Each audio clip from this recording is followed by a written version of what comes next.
Welcome to the Peter Legge podcast, where you're empowered to lead, inspire, and influence. Now, here's your host and mentor, best-selling author, internationally acclaimed speaker, and community leader, Dr. Peter Legge. Welcome to the Peter Legge podcast. I'm Dr. Peter Legge, and today I'm privileged to talk to my guest, Sonia Furstenau. Sonia studied at the University of Victoria, where she completed her BA and MA in history and her Bachelor of Education degree. She has worked as a small business operator, a bookkeeper, a national administrator for Results Canada, and as a high school teacher in Victoria and Shawnigan Lake.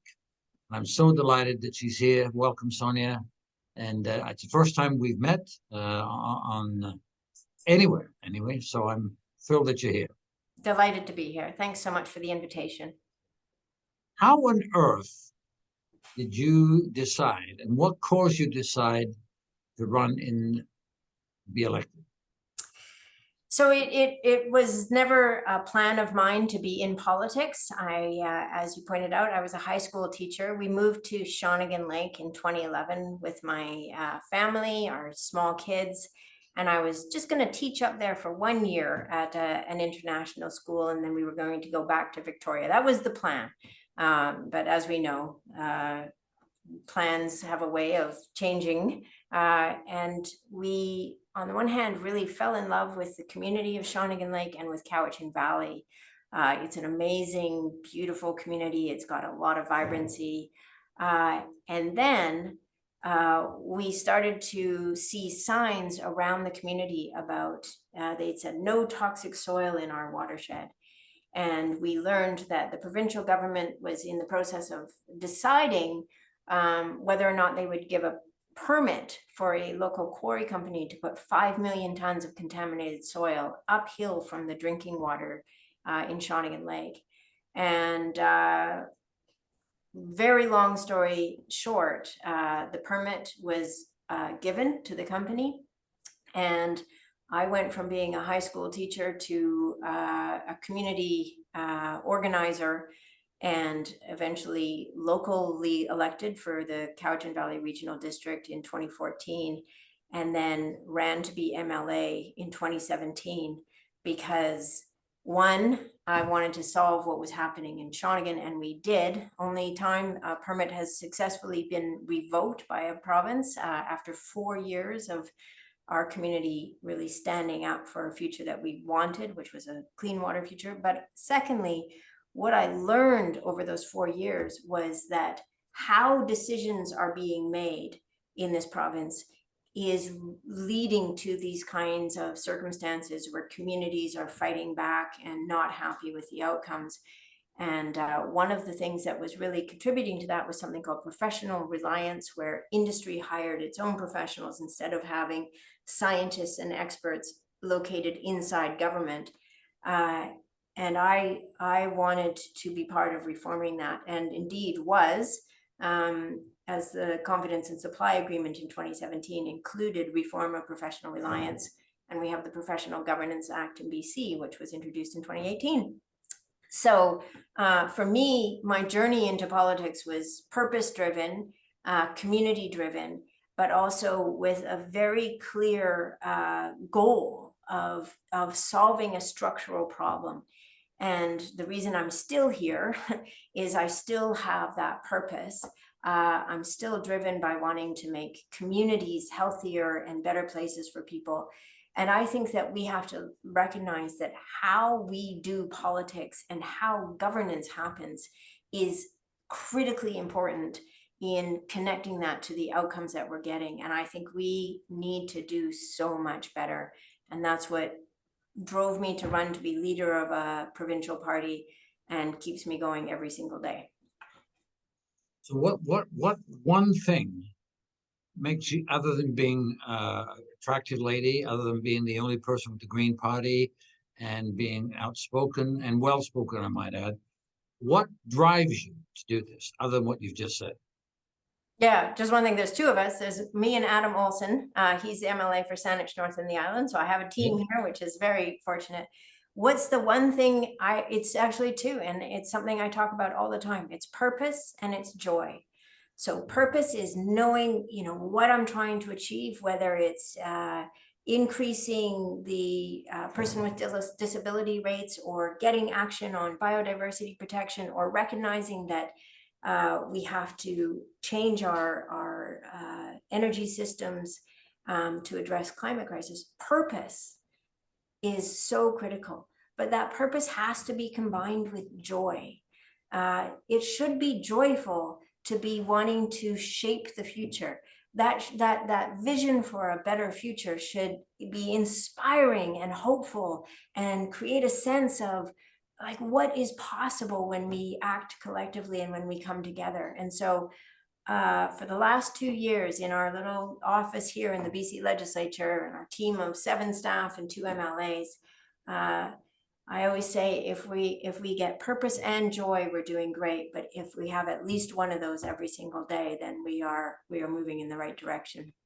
So how do you bring that purpose? How do you bring that excitement beyond where you are, beyond your writing? Yeah, it's a great question, and it's service.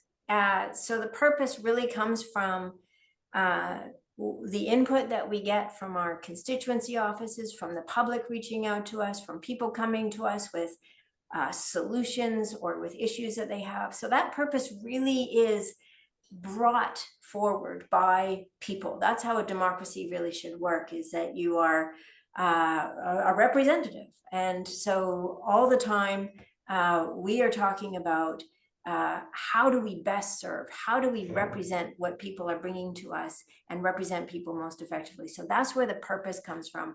And then the joy comes from, again, from service. There is, for me, when I hear from somebody that we have helped, that we have made a positive material change in their lives, either by advocating for them through government channels or by bringing in a policy change or legislation, that is the most fulfilling feeling I can feel. And it is a gift and an honor to be an elected representative. And my orientation is to service. Would you expect to have other candidates throughout the province?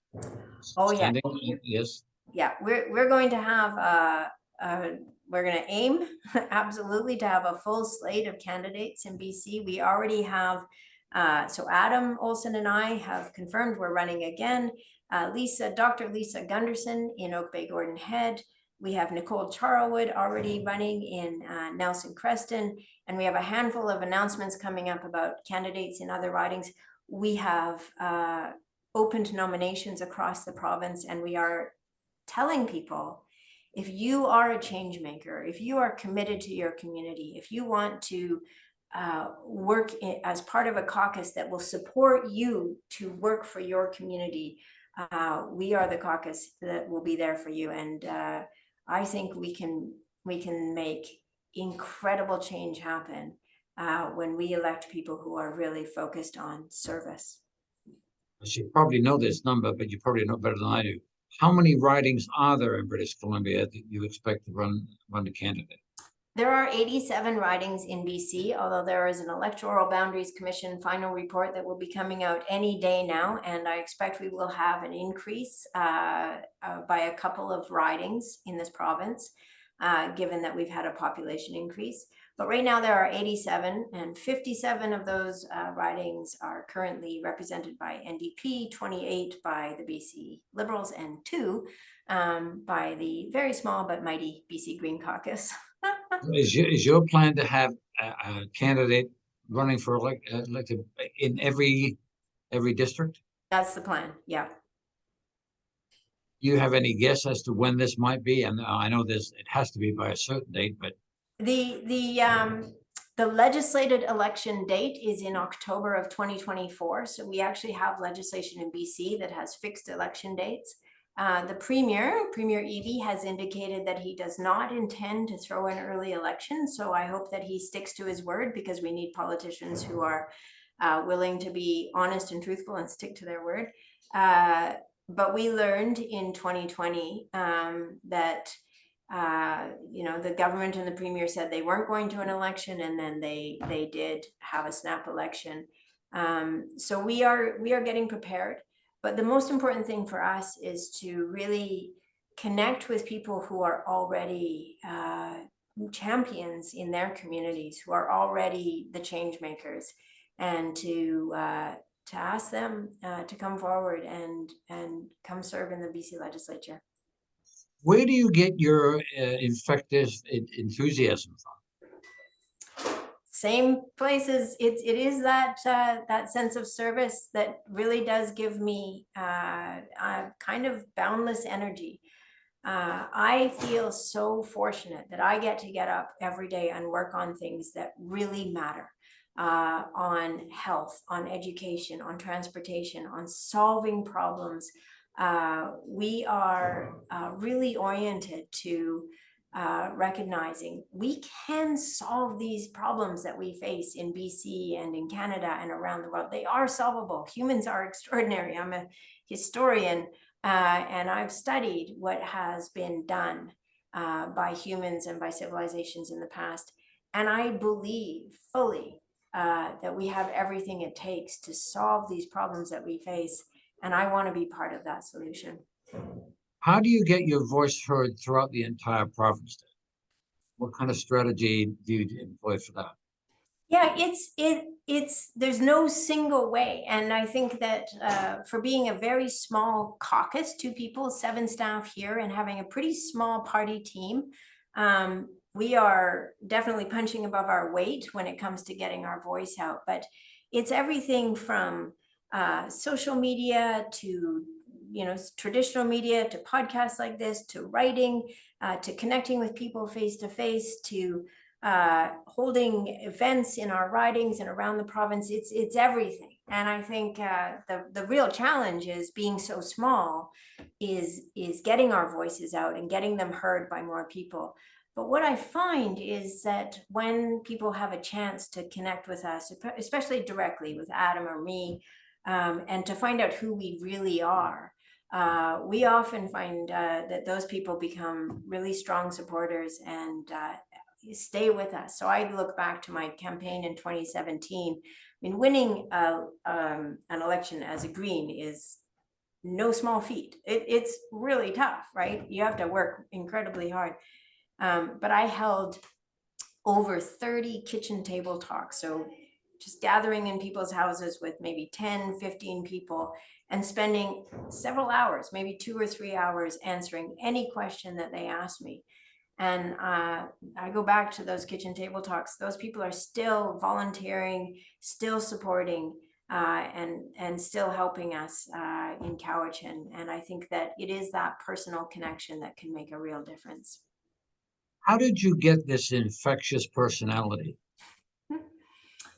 My father's name was Peter, and he was a child psychologist, and he had the most positive and hopeful outlook. He was born in 1939 in Northeast Germany, just as the war was starting, had an absolutely harrowing childhood. His father was taken by the Russians, died in a prisoner of war camp.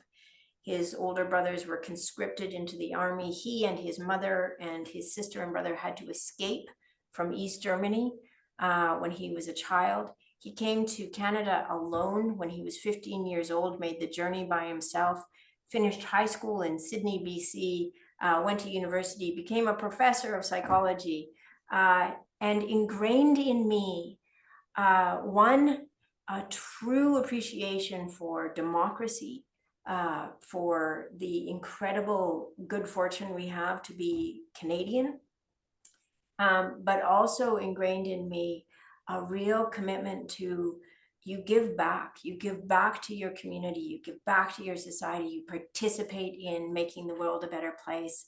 And unfortunately, he died 22 years ago. I miss him enormously. We named our son after him, Peter, and he has the same kind of a wonderful, gentle, kind, loving nature. But I strive to take to heart what my dad taught me when I was growing up, which is we're incredibly fortunate. And the way that you respond to that kind of good fortune is to give back. You have brothers and sisters? Are they similar to you? I do. My brother is a professor at Carleton University. He teaches film studies and philosophy. My sister lives here in Victoria, and then I have a stepsister as well, and she lives in California. And yeah, we are all very aware of the special childhood that we had with our father. And my mom lives here. She's 82 years old now, and she is a force of nature as well. And Lady. she's incredible. Really a community builder as well, a volunteer her whole life. Stood up and protected Elk Island Park when she lived in Alberta from a proposed landfill site. So that also runs in the family. And again, just has taught us that there is incredible joy in connection and community. I think I asked you this, but I'm not sure if I did. You have brothers and sisters, and Yeah, they're very special people as well, and I'm really grateful for my relationship with them. I also have a blended family of kids. I have 5 kids. My oldest is 28, and then 2 stepkids who are 22 and 23, and then my youngest are 17 and 15 years old, and we're so lucky. They are amazing kids. They all really love each other, and we have just this absolutely wonderful, blessed home life that I'm so grateful for, and a stalwart supporter in my husband Blaze, who has been the pillar of support that anybody needs to be in a role like this. I'm so grateful to him. How long have you been married to Blaze? We've been together for almost 20 years now. Yeah. You know each other well. We sure do. I mean, there's no surprises, but there's still a lot of joy in the relationship, and in just continuing to discover new things together and embark on new adventures. And he's very much like me. He was president of Results Canada when I met him, and really committed to making the world a better place. And it sounds to me that's what you want to do. You want to make BC a better place. I really do. And I think that we can't let go. We can't let go of the idea that things can be better, that we can do better for people. And I think what we don't want to fall into is the kind of trap of thinking, oh, well, everything's terrible, and therefore, I don't believe in government anymore. No, the reality is government has been able to deliver incredible outcomes for people for generations, and democracy is the best form of government, even as flawed and problematic as it can be.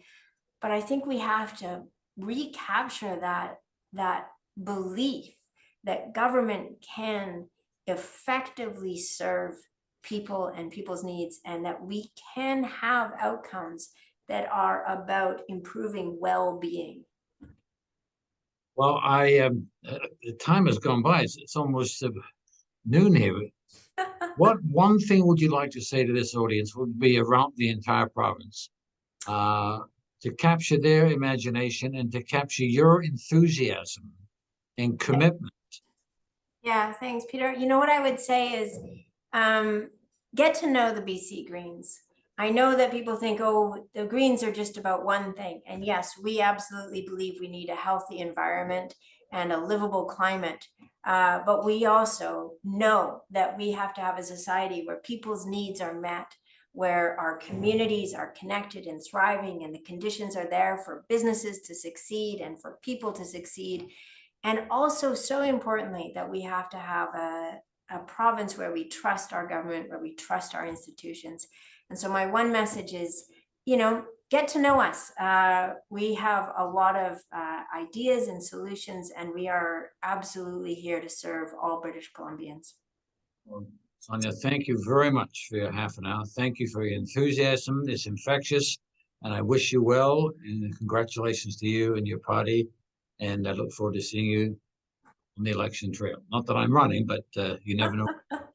Thank you so much for this opportunity, and I really enjoyed having the conversation with you, and hope to see you again. You will. Thank you, Sonia, very much. Bye.